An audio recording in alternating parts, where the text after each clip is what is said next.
come on out and say this before we really dive into this. I really and truly don't think Cenk cares if he is rejected by both sides. Still, at the same time, it is definitely something that we need to talk about because obviously there's some leftist infighting, and of course, you know me and leftist infighting. It's always hilarious to see. Political discourse in America. Well, to be fair, the political discourse is mostly cancer, so you can't really. It is mostly. You're kind of an anomaly that you're saying things that you actually think whether or not it will. You know, a grifter changes their position. TYT, they have. She's complained about not making money. I don't know why she's. She's still on TYT. Like, aren't they going to lose members who are progressives? I got to be honest with you. I don't really pay that much attention to, like... Somebody goes, does it 1,000 times. We're like, all right, fuck it. Here's who's doing it, and fuck them, right? Yeah. And then everybody's like, oh, no! I can't believe you're saying that about poor Jimmy Dore. I can't believe you're saying that about poor Dave Rubin. I can't believe you're saying that about poor Sam Cedar. I know. Poor Sam, okay? So anyways, yeah. And so, look, they claim to be more left-wing, and then they'll... That right there was just a little taste from a rant that Cenk Uygur had directed at Sam Cedar. Now, I'll play the rest of it here in a second, but earlier today I released a video about Cenk Uygur reaching out to the right. And while it is definitely good to talk to somebody from the other side, if they admit that they are wrong and they're coming over, we all remember said individuals' past. So we need to explore what happens, especially the TYT, in case this little soiree or scheme that Cenk has going on fails. But before we do that, make sure you guys please cut the notifications on so that way you guys are notified when the videos are released. Also, that's going to come very, very much in handy when I do the bit of the close down on the year, because obviously I'm going to be having some updates and some explanations on how the content's going to go going into next year, especially with some of the changes and some of the expansions. I know that rather sounds like it doesn't make a whole lot of sense, but I'll explain that in that video there. Also, please hit the like button. You guys can also follow me on Facebook. This way is what the Facebook page looks like, the actual channel, the actual Facebook for the channel, and overall network itself. Because I also have a second channel called Gearshy33, the crusty old vet, and I'll link a post in the description box for you guys to go follow me there, as well as a pinned tweet, as well, so that you guys can follow me on Twitter, also known as X. I typically tend to call it Twitter, but now that we got that there out of the way, let's go ahead and go to how this started. So in the video I did today, I explained why it is that this little soiree could backfire or might not work. A lot of it is because of the leftist worldview on certain things. I think I used the military because that was the topic that was being discussed at that time. I can give you guys other examples, but still at the same time, if somebody is willing to learn, I'm always there to teach or help them out or help give them my expertise so that way they have a better understanding of things. Take the military, like I was just mentioning just now. The leftist worldview on the U.S. military versus the conservative worldview is night and day. I think I talked about this in the sense that the left, if you gave them an opportunity to go through the Pentagon's budget, they would be cutting the most essential things, where it is that people on the conservative side of the aisle would cut the most non-essential things. A lot of that there is because of a lack of understanding. Now, when I say the left, I don't mean Democrats, okay? I'm talking about the leftists. I'm talking about those people there, not classical liberals. Yes, there are classical liberals who understand the military mission, and yes, I did serve with a few, and yes, a lot of them have actually shifted over to the right because the Democratic Party has gone way too far to the left. But basically the point is this right here. The worldviews are a little bit different. Well, they're actually pretty daggone damn different, but still, I'm pretty sure you guys know what I mean. Obviously, they come at it from two different angles, and it probably would not work out. Now, I talked about in that video there, and of course, Cenk would go on the Wayne Dupree show, and he would talk about the neocons, and there would also be another little bit involving Don Jr., where they discussed the possibility of cutting some money out of the military. I'm going to play those clips back to back for you, roughly a minute and 30 seconds. I'm going to come back on the other end and explain one more time why it is that the right-wingers or conservatives like myself may be inclined to reject him, not just because of what Cenk has said, but also because of, well, like I said before, the worldview. Let me play this for you. I hate that Republican Party, and I don't regret saying one unkind word about it, okay? And so then in 2016, MAGA was a little bit different, in my opinion, than it is today. And it was, in my opinion, super extreme. So, no, I don't regret saying the things that I did. And it was about specific things. It wasn't general.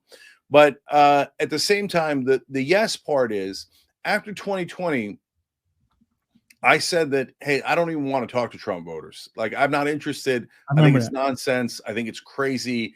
And that I regret, because I think that that's a wrong way of thinking about things. You're never going to learn anything by not talking to people. Exactly. And so let's have these Triggered some conversations. folks on the left when I said, look, I didn't want Donald Trump to win.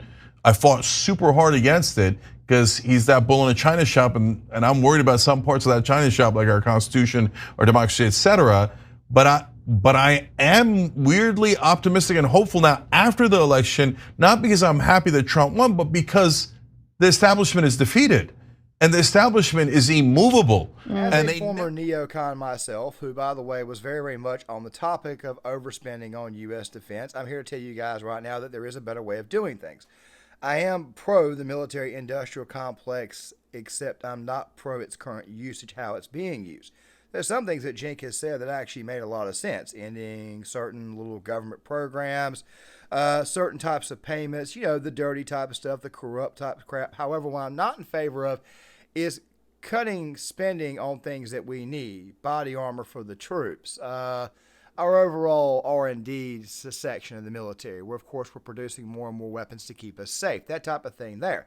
It's part of the reason why it is that I think Cenk's worldview is going to need at least a little bit of a crash course, or a much, much larger crash course, sitting down with conservatives, actually having a conversation with a long sustained period of time. Now, if you're a TYT viewer and you tune into this channel here and you're wondering, hey, look, Cenk's actually had conversations with conservatives right before the election, we could kind of see the grift coming.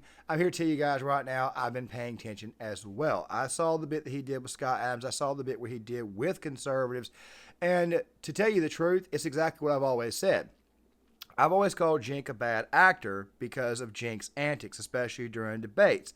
One of those antics that he has is to scream bigot every chance he gets at somebody he disagrees with, like in the case of Rabbi Shmuley or like in the case of Douglas Murray. But of course, when he did his sit down with Scott Adams and all the other conservatives that he talked to in that lightning round debates, he seemed to me like he was capable of good political discourse. I thought this video was about what happens if the grift doesn't work. Don't worry, we'll get to that here in a second. Here's one of the reasons why it is that I do not think that the grift will work. Because, like I said in the previous video, there are too many voices out there who remember everything that Cenk has said. However, it's not just people on the right who remember this, it's also people on the left. Case in point, Jimmy Dore. Yes, I do know that Jimmy Dore has an axe to grind because of what happened when it came to force the vote. But let me play this for you. I told you that. That's what I've been saying. I've been saying that since 2016. MAGA is not my enemy, they're my neighbor. He's not being funded anymore. So Katzenberg, whoever was giving him money, that money ain't, you don't think that's what it is? They invested. He says what he's funded to say. Now he's going to say whatever he thinks will get him some money.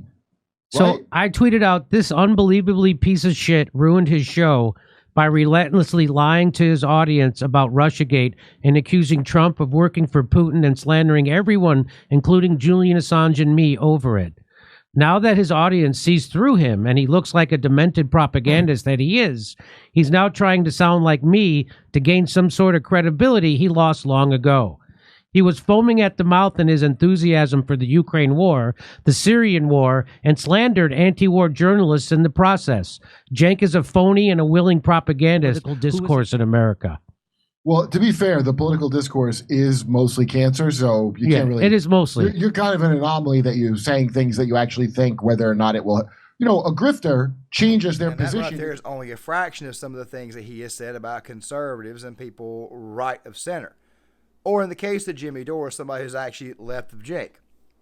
The truth be told about Jimmy Dore, and I like Jimmy as a person, but I don't agree with anything Jimmy says. The truth about Jimmy Dore is this way, and this is also the truth of Glenn Greenwald as well. A lot of conservatives think that the Glenn Greenwald types, the Matt Taibbi types, that they are your friends.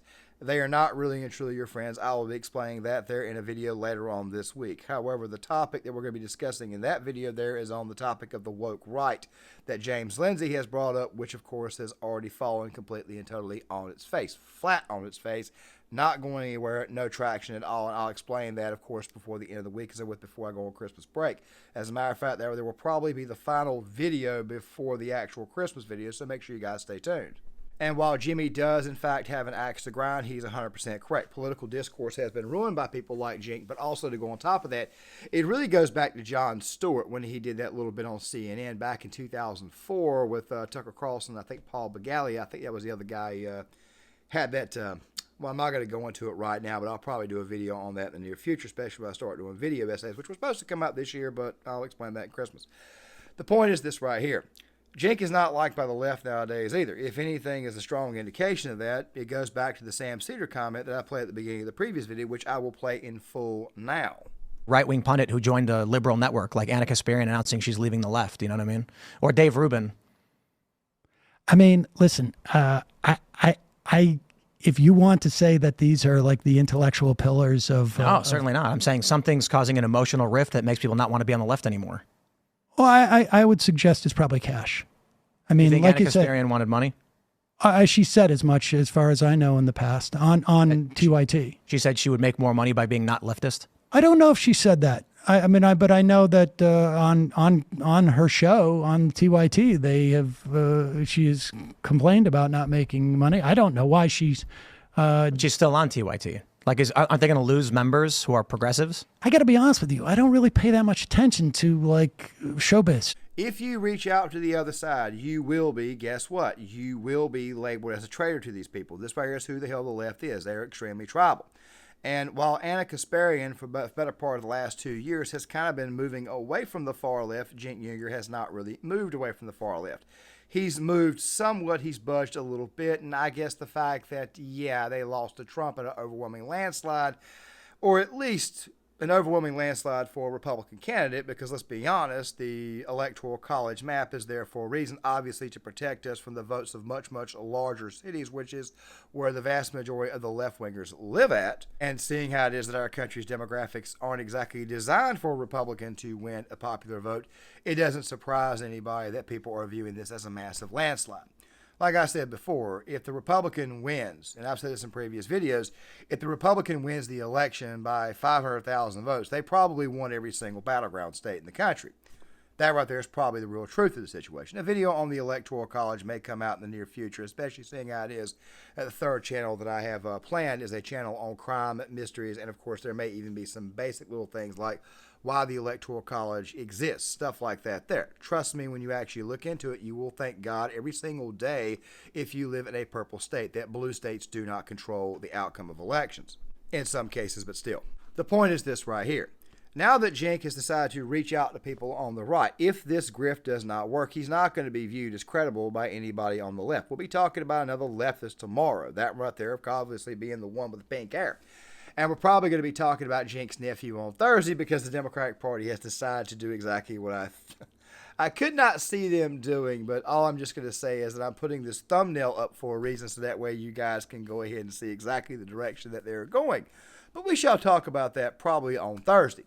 Still, the point is this right here. Cenk is not going to be welcomed back with his old side as well. But still, at the end of the day, this right here comes down to good old-fashioned accountability. Or lack thereof, the inability to look at yourself in the mirror and ask yourself a question. Why the hell did we get rejected on election night? Why the hell do people not like my ideas? Why in the world do people vote the exact opposite of what I say they will? Why in the world do I create an electoral college map where the Democrat Party nominee wins the state of Florida, ultra red state, which by the way, the state of Florida got called for Trump before the state of Alabama there, Kyle? Why in the world am I so daggone delusional? Because at the end of the day, that right there is what the hell really and truly matters. As I've said before, Cenk Uygur was never really and truly this delusional. This right here was a guy that was working for MSDNC, and then he was told to leave because he was a little bit too much on the fringes. And then MSDNC became the fringes itself. MSDNC is pretty much a commentary channel at this moment in time, almost like one akin to YouTube. Kind of like my channel here. It just so happens to be they get more views. And, of course, also I don't play the race narrative or the race card. I'm always here to call out the race narrative and the race card. But speaking of that there, Cenk Uygur carried the woke line for a very long time. And now people on his own side are starting to see that he never really and truly was about that life. Which, of course, the vast majority of those people on the left are not really and truly about that life either. The vast majority of them are very, very suburban, and they've been in ultra-white areas, not even around minorities. Which is the sad irony of this entire thing. But still, though, the question is, what happens to Cenk if this little grift does not work? Nothing. Let me explain. Anna Kasparian, back when she received that essay outside of her home when she got assaulted, Anna Kasparian woke up to the realization that the state of California was out of control. She woke up to the feeling that California itself was a state that's a literal crap hole. By the way, there's going to be another video on that before the years. I'm hoping to have one out on the NBA's ratings. And of course, we're going to be bringing that up even then because obviously there's a commentator out there who said that he did not see this in California where he lived at, even though he lived in a very, very well-gated community, very, very white community too. I'm talking about Colin Cowherd. Still, though, the point is this right here. Anna Kasparian got a bit of a red-pilling moment then. So I do believe that her turn away from the far left is actually somewhat genuine. See, if she had turned completely right then I would say that obviously something is up with this. But since that assault, she's called out the Democrats. She's called out the left on crime. She's called out New York Mayor Governor Kathy Hochul on the topic of crime in the subway. She's called out the Democrats on the topic of immigration. And, of course, she's had conversations with other people on the right, like, say, Ben Shapiro, or people on the center, someone like, say, because she went on Stitch and Adam a while back and did a bit there, too. And the thing is this right here. She's actually had conversations with people on the other side and not been as insufferable, meaning that she was receptive to listen. She didn't vote for Trump this election, but she also did not vote as well. Typically what tends to happen with people like that is they typically tend to leave politics, go away. They'll give some commentary, but they don't physically vote, and they don't really give you what the hell they think. They become more of an analyst more than anything else, and then they just don't show back up until some type of candidate or something comes out there that makes them feel a certain way. But Cenk, on the other hand, his little conversion, while some people may say that he's been slipping for a while, I personally don't think that's the case. I think what Cenk's been doing is he's been holding up the bravado for a long time, the bravado that he was a leftist. I think what happened is that when he saw Kamala Harris lose, which he probably deep down inside did think was going to lose, that right there being her and her disastrous campaign, I think what happened was that it gave him the excuse to come on out and say, yeah, I think I'm going to go talk to people on the right now. I think that right there is what it is. So, yeah, it is a bit of a grift. And it's one of the reasons why is that people are calling out and people are so less receptive or so, let's just say, not willing to just let him in. Like I've said before on several occasions, I would not just let him in. This isn't like Amber Rose. All right, this isn't like somebody who genuinely wants to come over and learn. This isn't like somebody like her. If you guys remember the video that I did on Matt Walsh's Clown Take about her being at the RNC, this isn't the same case. This right here is a known ardent person who has gone out of their way to insult the literal hell and has even cheered on the destruction of our nation. The Blame America crowd, which the Democrats are going to fully lean into here soon, which I've always believed that they would. I just can't believe the move that they made. Remember the thumbnail that I showed you guys earlier. Cenk has got a pass, like I said before. But his past with the left is also a bad past, too. So does he get accepted by the left if anything does not work? Well, he knows he won't be accepted by the left-wing types.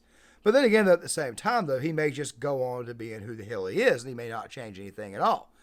Hence, what I got out of this 90-second rant he had the other day in response to Sam Seder. Somebody goes, does it 1,000 times. We're like, all right, fuck it. Here's who's doing it, and fuck them, right? Yeah. And then everybody's like, oh no, I can't believe you're saying that about poor Jimmy Dore. I can't believe you're saying that about poor Dave Rubin. I can't believe you're saying that about poor Sam Seder. I know. Poor Sam. Okay. So, anyways, yeah. And so look, they claim to be more left wing, and then they'll. I don't give a shit. No, hold on. Let me finish. And then they'll go around and be like, oh, corporatist politicians, yes, establishment Democrats, Kamala Harris. What happened? I thought Kamala Harris was a cop. Now all of a sudden, oh, Kamala Harris lost. What happened? There's only two things that make you cry: when establishment Democrats lose and when we fight back against you. Oh, well, you're not supposed to fight back. Oh, they're so rude. I mean, we only call them Nazis. Why are they fighting back? You see how they're the bad guys? Let's all cry again. Oh, cry all you want. I don't give a goddamn what you do. But if you guys support a corporatist prick in the next primary because of identity politics or any other bullshit, I'm going to let everybody know that all of the things you've ever done in your life was apparently totally and utterly fraudulent. And all you wanted was to get some pats on the head from the establishment. We're populists. Are you guys populists? I don't see that at all. Oh, cheer for the establishment, yay! Okay, go ahead. Do it in the next primary. Go support Pete Buttigieg in the next primary or Gavin Newsom. Let me see you, okay? I honestly don't think he gives a shit. I mean, last I checked, him and Sam Cedar never liked one another. That's the truth about the left. They really and truly don't like each other. People on the right cannot like each other but still have a beer with one another. People on the right can disagree with one another and still have a conversation. I always look at it as akin to guys versus girls after who got to a fist fight. If men get into a fist fight, 99.9% of the time, men can have a beer with one another and talk about the issue. Women, on the other hand, can't do that. They hold the grudge for the rest of their life. Even if they keep up, they'll keep up appearances. But women will hold a grudge for the rest of their lives, where it isn't men can't. They have to get it done and then have a conversation afterwards. There may be some, an hour or two or a day or so of a cool-off period, but still, though, men can do this. It's what I've always said about the left. The left is extremely effeminate. So, yeah, he can't just go back to the left because they're going to reject him too. But still, though, like I said at the very beginning of the video, I really actually don't think he cares. But it is going to be very interesting watching the insults that these factions throw at one another over the next 4 years. Because like I said, this right here is really the bargaining stage of the death of the Democratic Party and the Democratic Party voter base, meaning people walking away. They're not going to have a party anymore after 2028, 2032, if we maintain the culture. But like I said, that right there will also be a topic for another day, a topic before we end the year, because we got to talk about that thumbnail. Because I think that thumbnail, what we saw in that thumbnail about Cenk's nephew suddenly being the person that they want to invest all their money into, I think is absolutely freaking hilarious. But that video, I may throw that video out tomorrow. I'm not entirely sure. I don't know. It depends on how the algorithm works. Make sure you guys please hit the like button. Tell me what you think about this. Also, something else too. Don't just tell me what you think about this. Tell me what you think about them going forward. Like button, share the video, sound off. Follow me on Facebook, follow me on Twitter, and I'll see you guys later.